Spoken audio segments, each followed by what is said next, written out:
Hola, buenas tardes a todos. Estamos aquí en nuestros diálogos online. Ya sabéis que son estas charlas que desde la ACEC, la Asociación Colegial de Escritores de Cataluña, Asociación Colegial de Escritores de Cataluña, hacemos con escritores normalmente vinculados a la asociación o vinculados con Cataluña, pero de vez en cuando vemos algún libro que nos gusta y, bueno, pues sea o no sea de la asociación, entrevistamos igualmente a la autora, que es lo que hoy nos pasa con Nuria Pérez, que aprovechamos para saludarla. Nuria, hola, ¿qué tal? ¿Qué ¿Cómo tal? estás? ¿Cómo estás? Muy bien. Enseguida hablaremos de su libro, pero antes recordaros nada, solamente que la ACEC, la Asociación Colegial de Escritores de Cataluña, la Asociación Colegial de Escritores de Cataluña, es una asociación que defiende los derechos morales y patrimoniales de los escritores residentes o nacidos en Cataluña, independientemente de la lengua en la que se expresen, y que este acto, aunque está organizado por nosotros, está patrocinado por CEDRO. Y dicho esto, como decíamos, hoy tenemos a Nuria Pérez, autora primeriza como ficción, digamos, presenta su primera novela, que es No tocarás, en la editorial Salamandra, y que, bueno, ha tenido a bien estar un rato con nosotros para charlar. Seguro que muchos de vosotros ya la conocéis, a lo mejor no la habéis visto en persona, pero seguro que habéis oído su voz en muchas ocasiones, porque ella es la responsable de uno de los podcasts más importantes en lengua castellana de los últimos años, que es Gabinete de Curiosidades, con el que ganó el premio Ondas 2022, además de muchos otros premios. Y bueno, pues como curiosidad, destacar que también anteriormente ella había trabajado en agencias publicitarias, sobre todo en Londres y en Milán, y que también ha sido esta asesora de estrategias de comunicación hasta que se metió en lo de los podcasts. Vinculados a este podcast hay varios libros, uno de ellos es como un libro con varios autores, digamos, vinculado al podcast que es Cuaderno de Gabinete de Curiosidades, y hay dos ensayos ya directamente escritos por Nuria, que es El monstruo del monóculo y otras bestias, publicado en Jekyll y Hyde, y Gabinete X de la editorial Geoplaneta. Y ahora a Nuria se ha liado la manta a la cabeza, ha decidido escribir una ficción y nos presenta No tocarás, que es su ópera prima, su primera novela, y que es una historia, así Aria nos lo explicará mejor ella, pero a grandes rasgos se puede decir que es una historia a través del tiempo y de los objetos, básicamente protagonizada por tres mujeres situadas en momentos temporales distintos y en lugares distintos, aunque la mayoría todo se centra en Londres y en Madrid principalmente, y que, bueno, son tres mujeres que a través de varios objetos, bueno, podemos encontrar como una línea, digamos, que las une a través de varios objetos y a través de varios hechos, porque tenemos como objetos así que atraviesan la novela un pocillo, que luego Nuria nos explicará exactamente qué tipo de pocillo es, a través de Sorolla, del pintor, que también tiene un protagonismo extraordinario en la novela, a través bueno, de un edificio, la Alexandra Palace en Londres, y a través también de una hora a las 5:12, que esto ya dejaremos que descubráis en la novela, qué ocurre a esa hora. Y yo, por arrancar por algún sitio, Nuria, aparte de darte las gracias por estar con nosotros, quería preguntarte de dónde sale esta novela, el origen, el germen de la novela, por qué de golpe tú, que tienes tus podcasts y tus cosas, decides escribir una ficción. ¿Qué ha pasado?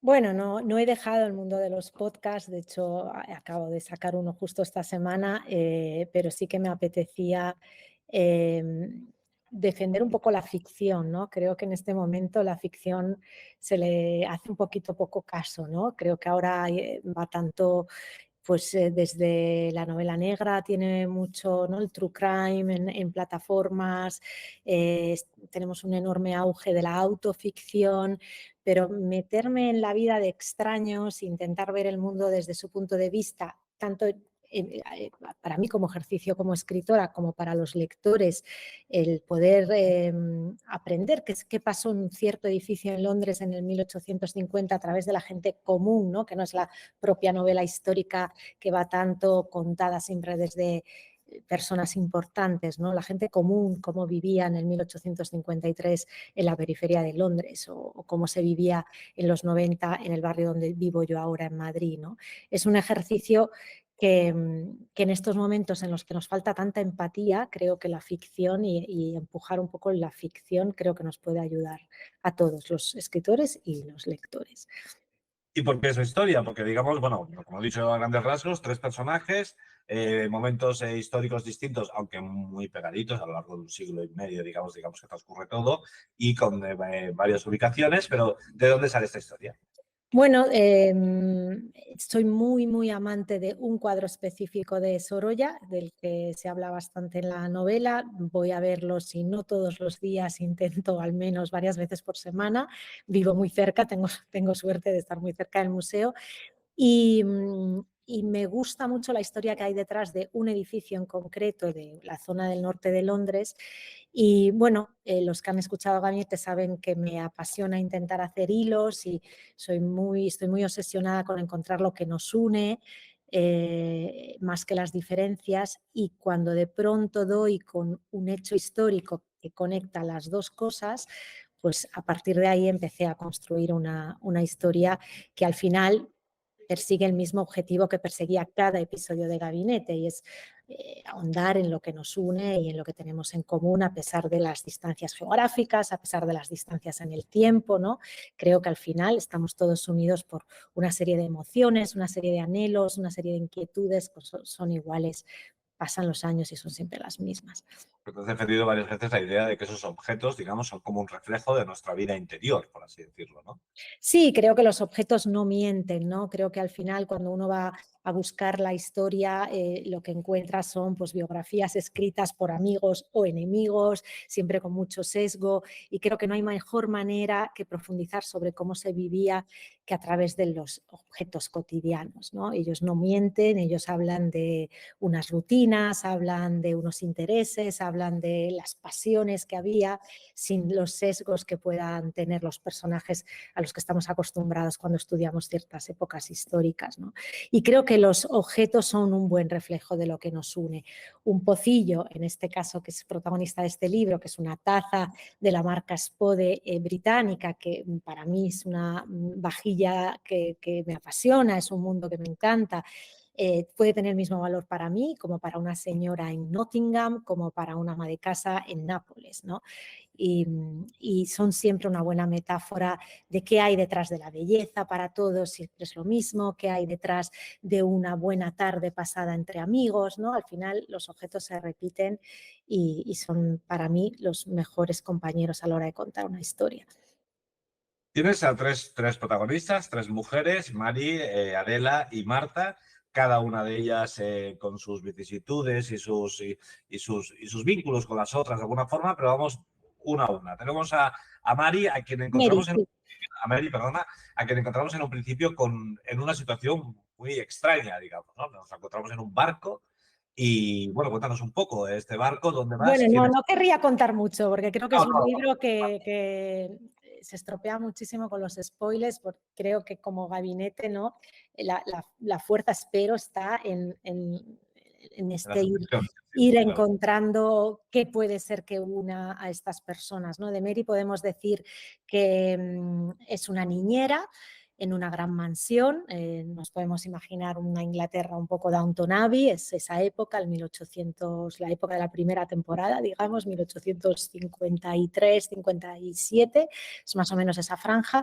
Para los que conozcan Londres, es la Londres de Hornsey, Crouch End, que es como una periferia del norte, lo que ahora es Finsbury y que está más arriba de Highbury, que es un poco más acomodado, ¿no? Esa zona en esa época era una zona de carretas y de pescadores y de gente muy obrera.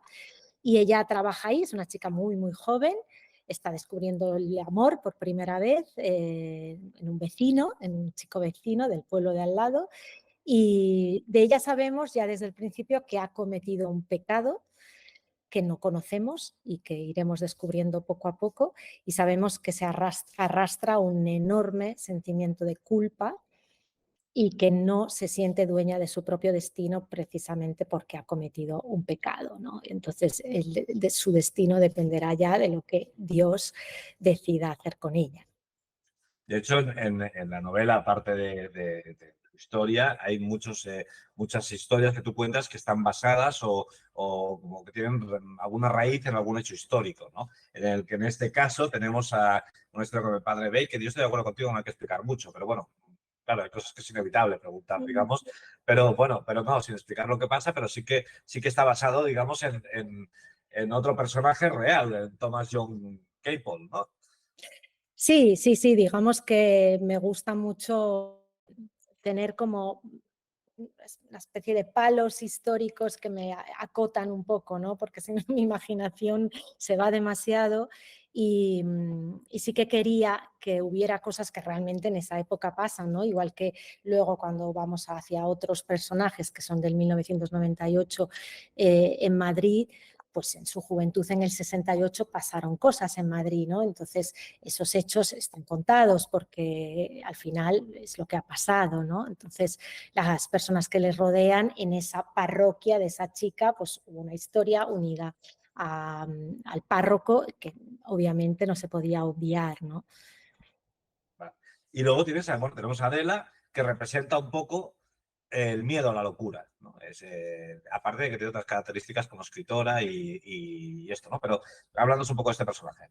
Bueno, Adela para mí es un poco el personaje que representa más la situación de qué sucede cuando se tiene una gran pasión, pero hay que compaginarla con la maternidad y con la vida doméstica y como a las mujeres nos cuesta siempre un poco más, ¿no? Poder hacernos un espacio y qué pasa en pareja cuando ese espacio la mujer brilla más que el hombre, ¿no? Es algo raro que no suele suceder desgraciadamente sobre todo al nivel creativo, ¿no? Porque es muy difícil a nivel creativo que los escritores, ¿no? Son una enorme minoría los escritores que consiguen tener un ingreso económico muy elevado, en este caso más que un abogado, ¿no? Que es el caso de su marido.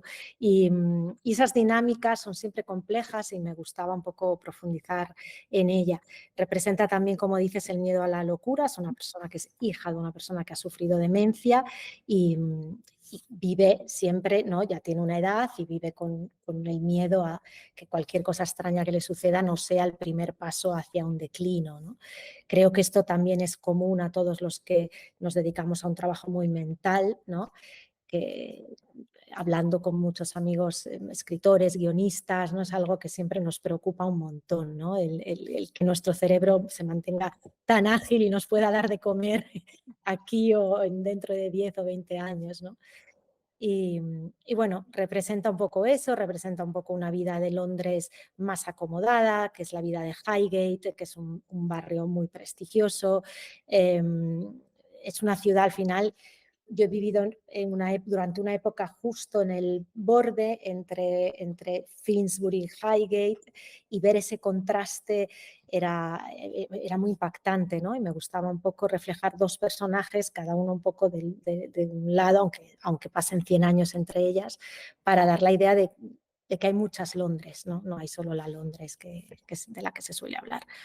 Claro, pero el caso de este personaje, sin decir por qué, pero este miedo a la locura está en parte justificado, porque en la novela tiene algunos elementos que podríamos decir que son un poco mágicos, ¿no? Sí, al final he querido hacer un poco un homenaje a mis raíces. Yo soy gallega, vengo de la cultura celta y, bueno, como sabes, pues escritores como Valle Inclán, Rosalía, tenemos una gran línea de escritores bueno, que veneraban el mundo sobrenatural como ese thin line, ¿no? Que se suele llamar en el mundo celta, esa línea delgada entre lo terreno y lo celestial, ¿no? Que es tan típico de las culturas celtas por la niebla, ¿no? En nuestros paisajes no hay un corte neto entre lo terrenal y lo celestial, ¿no? Y hay veces que la realidad interior, sobre todo de una mujer lidiando con muchas facetas, ¿no? La faceta profesional, la faceta familiar, es compleja y la racionalidad no da para explicar lo que a una le pasa por la cabeza o las decisiones que uno toma, ¿no? Creo que hay un factor, llámale instinto, llámale magia, llámale destino, que, que nos ayuda un poco a mover los hilos de nuestro día a día a veces cuando no tenemos tiempo para sopesar cada decisión o para sopesar la mejor manera en la que reaccionar, o en el caso de Adela, que su matrimonio está en crisis, pues uno no está preparado para eso, ¿no? Y no siempre la racionalidad te hace comportarte de la mejor manera, ¿no? Hay veces que el instinto te hace hacer cosas y cuando luego vuelve la racionalidad dices, me estaré volviendo loca, ¿no? O será lo correcto lo que he hecho. La vida al final es todo entrenamiento, ¿no? Nadie nos enseña, ¿no? Cómo tenemos que... Y creo que una dosis de magia es buena para todos a veces. Lo que sí que hay un lugar que es bueno, no es desvelar, pero es que este lugar sí que tengo que hablar, que es el Alexandra Palace, digamos, que también recorre toda la novela y que además nos descubre aspectos de la historia de Londres, concretamente, o de Inglaterra en general, desconocidos y algunos bastante importantes, digamos, ¿no? No sé hasta qué punto. Sí, ¿No? es un palacio que hoy por hoy se usa mucho para conciertos, para eventos, es muy, muy usado en Londres. Es un palacio que desde que se inauguró es muy querido por los ingleses. En Londres se le llama Ali Pali, de una manera coloquial, pocos lo llaman Alexandra Palace, y es muy, muy bonito y muy bucólico. Y sin embargo esconde una historia bastante oscura, ¿no? Hay una placa en una de las esquinas que anuncia que ahí ha habido refugiados, y es cierto, durante una época hubo refugiados belgas durante la Gran Guerra, pero lo que no se suele contar es que ahí estuvieron prisioneros todos los alemanes que vivían en la ciudad, independientemente de que hubieran llegado a Londres con 2, 3 años, ¿no? Y que llevaran toda la vida allí cuando estalló la guerra, ¿no? Es el caso del abuelo de Adela, que había llegado de muy niño a Inglaterra y era un zapatero y era una persona con su vida totalmente integrada, que incluso había intentado hacer el servicio militar en Inglaterra, pero cuando estalla la guerra, como es alemán, allí lo encierran, ¿no? Estuvieron cientos de miles, cuando ya no cabían en el Alexandra Palace, se les llevó a una de las islas, arriba en Escocia, y es un evento que me llama mucho la atención porque no se habla mucho de esto, ¿no? Y fue muy traumático para muchísimas familias. Era una época de bastante carestía, sobre todo entre la clase obrera y la clase trabajadora. Y cuando estos hombres venían presos, muchas mujeres y muchos niños se quedaron sin sustento, ¿no? Y hay documentos que hablan incluso del fallecimiento de algunos niños por culpa de que, bueno, sus padres de repente pues, estaban prisioneros, ¿no?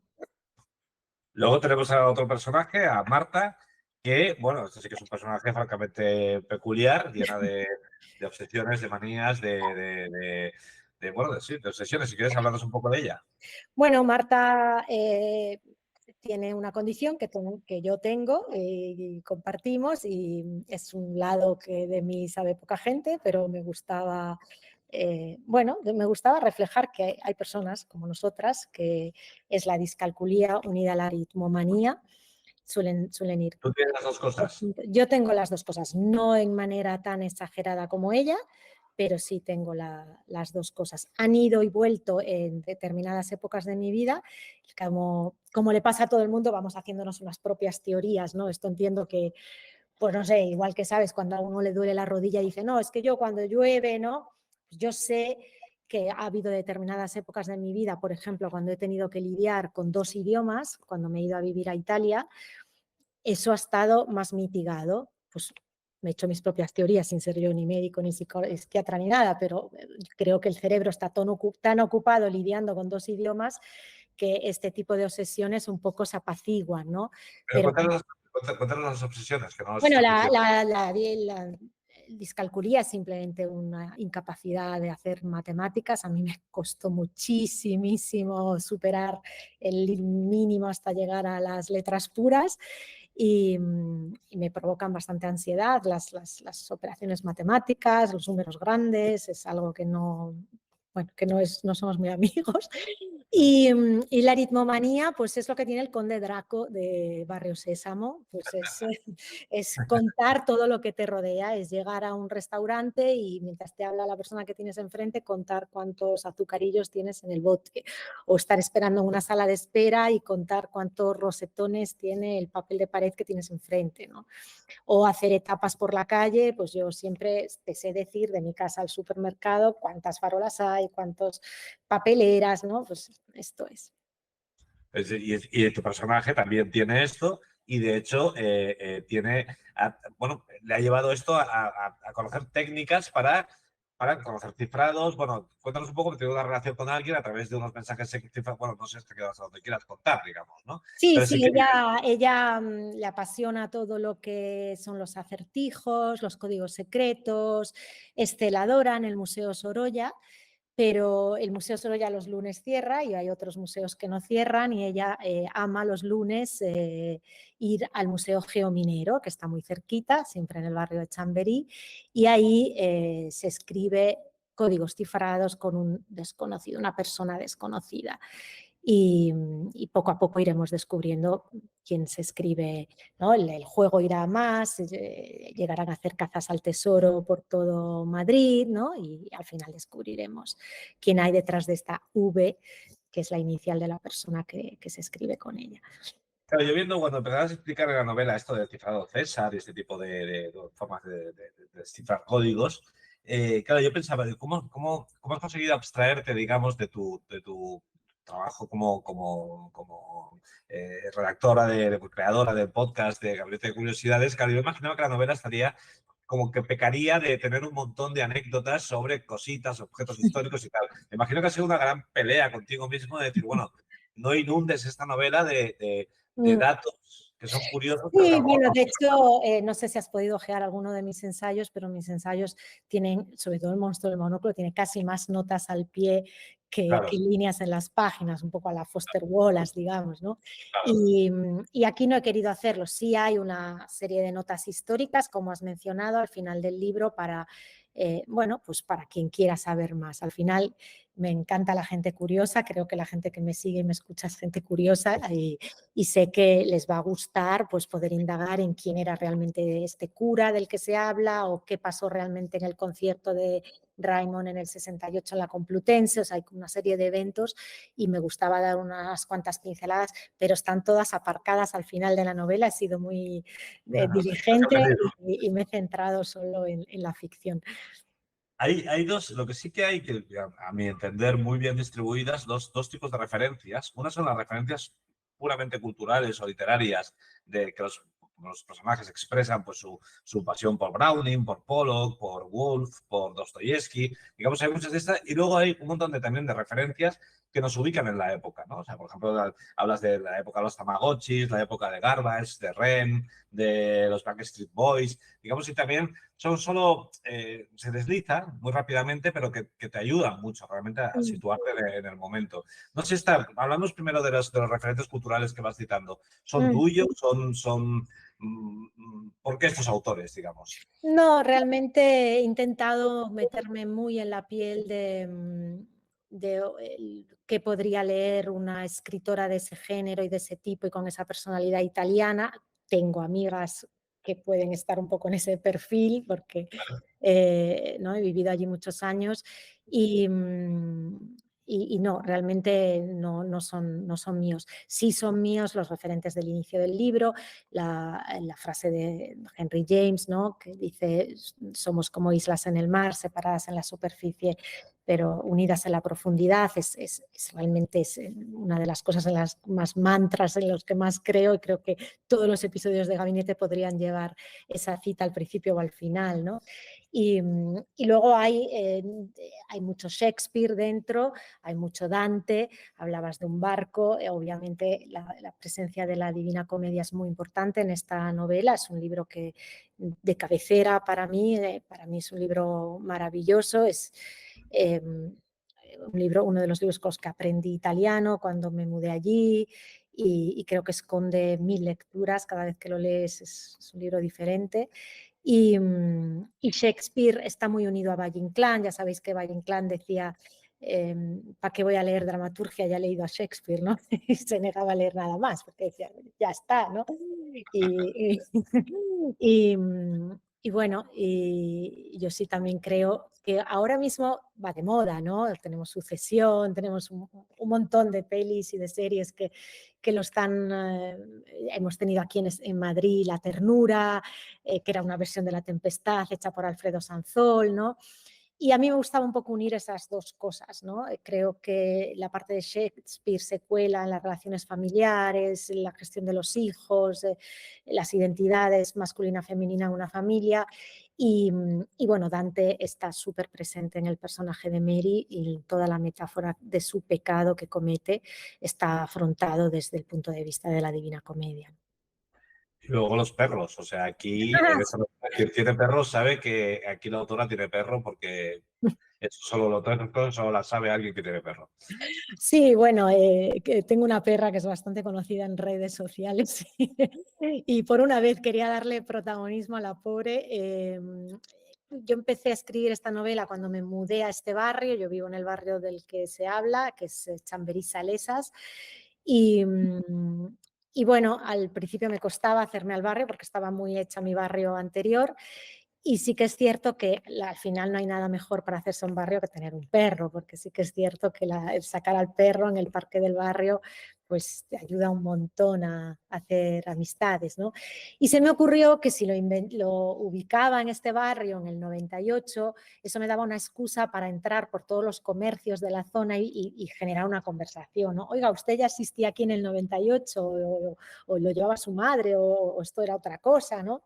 Y así conocí pues el kiosco de Calle Génova, la papelería de Fernando VI, o sea, toda una serie de lugares que realmente existen, ¿no? Y que, que están ahí, algunos bastante anteriores al 98. Y en todos hay perros, ¿no? Es un barrio muy perruno y bueno, creo que al final el grupo que te haces con tu perro es muy importante en una vida urbana. Da mucha vida, sobre todo a la gente anciana en las grandes ciudades. Son maravillosos los perros en ese sentido, porque te generan una tribu, que luego en este libro es como muy importante, ¿no? Hacia el final. Y, y bueno, hace que mucha soledad de las grandes ciudades se mitigue porque todos están pendientes de saber que a las 8 de la tarde vas a sacar tu perro y si no vienes, pues algo puede pasar, ¿no? ¿Esta es tu primera experiencia con la ficción que conozcamos nosotros o realmente es la primera experiencia con la ficción? No, bueno, en Italia sí que había escrito en italiano ficciones, pero aquí en España es la primera y la verdad es que siempre habían sido obras más cortas y nunca había probado, o sea, tenía como mi objetivo personal, digamos, escribiendo este libro fue el poder probar por primera vez esto de lo que me hablaban todos mis amigos, de el momento en el que los protagonistas van solos, ¿no? Tenía muchas ganas de probar esa magia, ¿no? Y de ese momento que apoyas el boli y es como, pero ¿qué estás haciendo, no? Y probaba mucha envidia por esto, me hablaban varios amigos escritores de lo mágico que es y, y bueno, objetivo cumplido, ¿no? ¿Te ha Sobre todo, ocurrido? Los sí, personajes están sobre todo creo que Adela se me fue de las manos completamente y ha sido maravilloso probarlo como experiencia. Realmente entiendo el subidón que genera y entiendo la adicción y entiendo que una vez que se empieza es muy difícil ya volver otra vez a la no ficción. ¿Tenemos algo nuevo a la vista? O sea, ¿estamos con algo pensado en la cabeza? Sí, O estoy con la segunda parte de este libro. Es una novela que se podrá leer también de manera independiente, pero los que hayan leído No tocarás reencontrarán algunos secundarios, se convertirán en protagonistas, algunos lugares volverán y en esto estoy. pues estupendo, Nuria. Quedo aquí, darte las gracias por el tiempo que nos has dedicado y nada, recomendar a todo el mundo que se acerquen a No Tocarás, que es una novela que realmente te atrapa con bastante facilidad y que te transporta a un mundo realmente curioso, un poco cuántico en algunas cosas. Muchas gracias. Muchas gracias, un placer, Álvaro, gracias.